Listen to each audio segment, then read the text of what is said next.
আসসালামু আলাইকুম। এই পর্বে মাইক্রোসফট এক্সেলে দুটি গুরুত্বপূর্ণ ফর্মুলা নিয়ে আলোচনা করব। সেটি হচ্ছে একটি হচ্ছে লার্জ আর একটি হচ্ছে স্মল।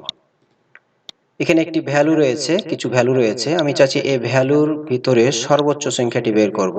তো সর্বোচ্চ সংখ্যা সাধারণত আমরা ম্যাক্স ফাংশন দিয়ে বের করতে পারবো।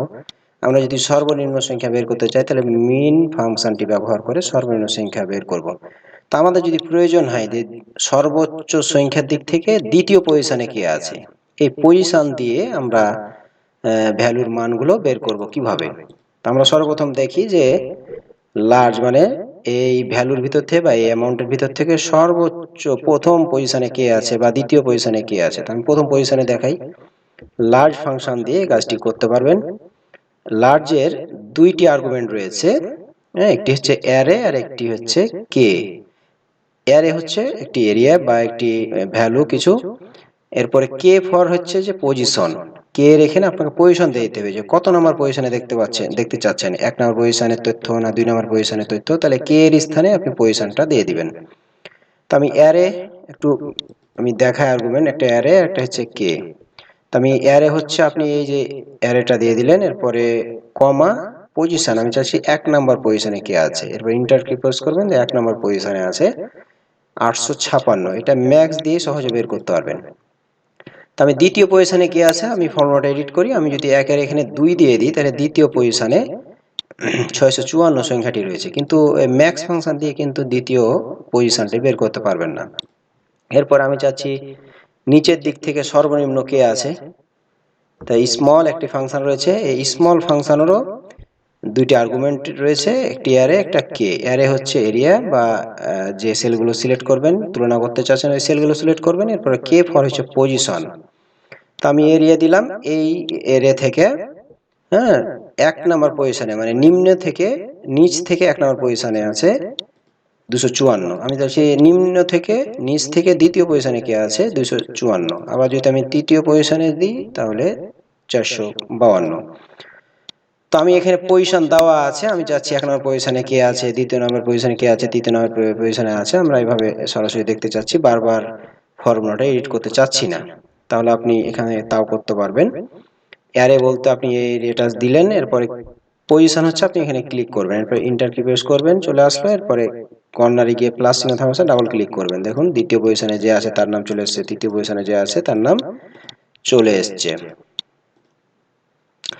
এরপর আমি এটি স্মল ফাংশন দিয়ে আমরা পজিশন দিয়ে আমরা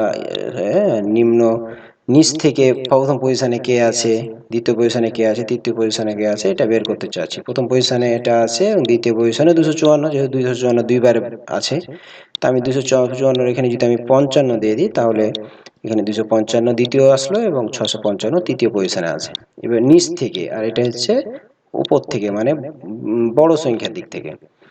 এরপর দ্বিতীয় আরেকটি উদাহরণ দেখুন, যে আপনি চাচ্ছেন যে প্রথম দ্বিতীয় তৃতীয় পজিশনে যে সংখ্যাগুলো রয়েছে সে সংখ্যাগুলোর যোগফল শুধু নিব।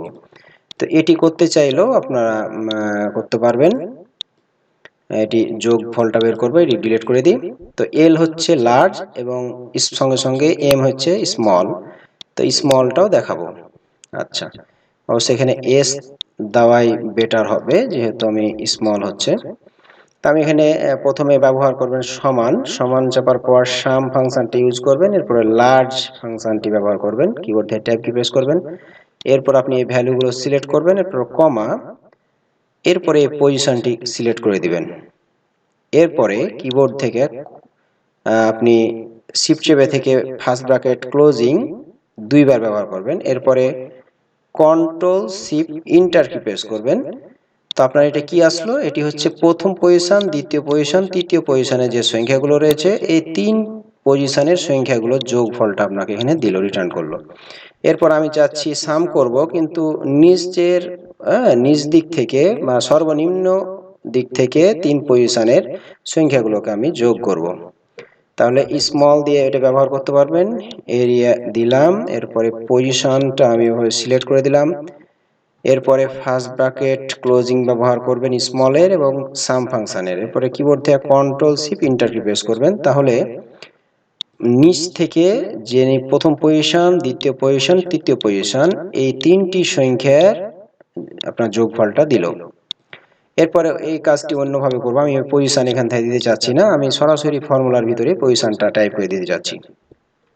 এটাও কিন্তু সম্ভব। সাম ফাংশন লার্জ ফাংশনটি ব্যবহার করবেন, সরি হ্যাঁ, আমি ফর্মুলাটি একটু এডিট করি।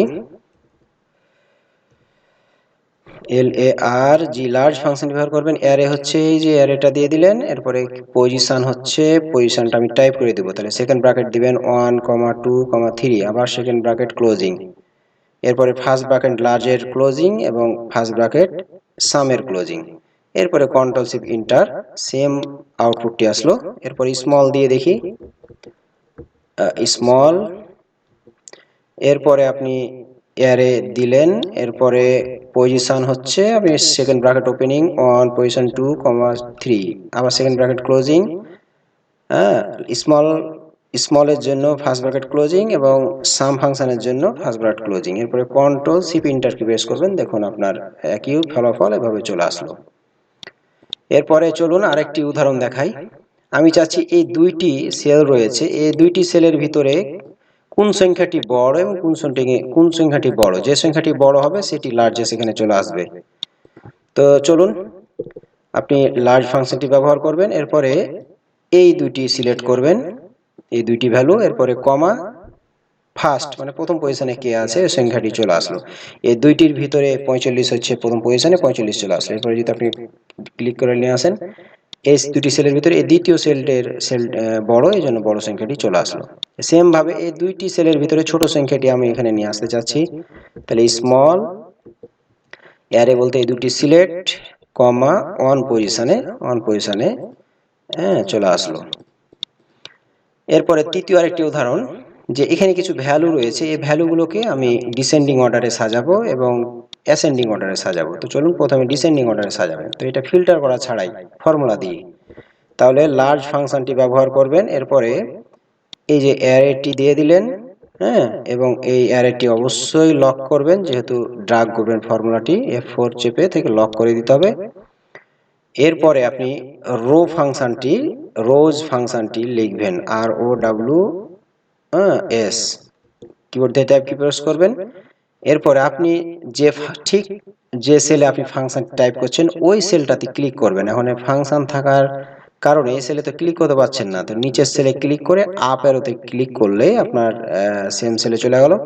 এরপরে কিবোর্ড থেকে শিফট চেপে থেকে কোলন চাপবেন, সেম সেলটা চলে গেল। প্রথম সেলটা, হ্যাঁ, প্রথম যে সেলটা রয়েছে C3, এই সেলে এখানে ক্লিক করার পর F4 দিয়ে লক করে দিবেন। দ্বিতীয়টিকেও F4 দিয়ে লক করবেন, কিন্তু দ্বিতীয় যে সেলটি রয়েছে এটার কলামের সামনে থেকে আপনি ডলার সাইনটা আউট করে দিবেন। এরপরে কিবোর্ড থেকে ইন্টার কি প্রেস করবেন, আপনি ক্লোজ বন্ধনী দেন নিয়ে, এজন্য আপনার এই মেসেজটি আসছে, আবার এসে ক্লিক করে দিবেন, দেখুন। এরপর আপনি এখানে ডাবল ক্লিক করবেন, দেখুন ডিসেন্ডিং অর্ডারে তথ্যগুলো চলে আসছিল। এখানে কিন্তু তথ্যগুলো অগোছালো আছে, কিন্তু এগুলোকে আপনার ডিসেন্ডিং অর্ডারে সুন্দর করে সাজিয়ে এখানে লার্জ ফাংশনের মাধ্যমে নিয়ে চলে আসলেন। এরপরে সেম কাজটি আপনি করতে পারবেন স্মল ফাংশন দিয়ে। আপনি অ্যারে দিয়ে দিলেন, এরপরে আপনি রোজ ফাংশনটি ব্যবহার করবেন, এরপরে সেম সেলটি ক্লিক করবেন, এরপরে শিফট চেপে থেকে কোলন দিবেন। এরপর আপনি প্রথমেই যে অ্যারে দিলেন এটিকে লক করে দিতে হবে, F4 ফাংশন F4 চেপে, এরপরে দুইটা কি F4 তে লক করলাম, কিন্তু দ্বিতীয় যে সেল রেফারেন্স রয়েছে D3, এটার ডলার সাইন কলামের সামনে থেকে ডলার সাইনটা আউট করে দিলাম। এরপর কিবোর্ড থেকে এন্টার কি প্রেস করবেন, দেখুন আপনার অ্যাসেন্ডিং অর্ডারে তথ্যগুলো সাজিয়ে বসানো হলো। তো এই কয়েকটি ব্যবহারের মাধ্যমে দেখালাম যে লার্জ এবং স্মল। আজকে এ পর্যন্ত। আসসালামু আলাইকুম।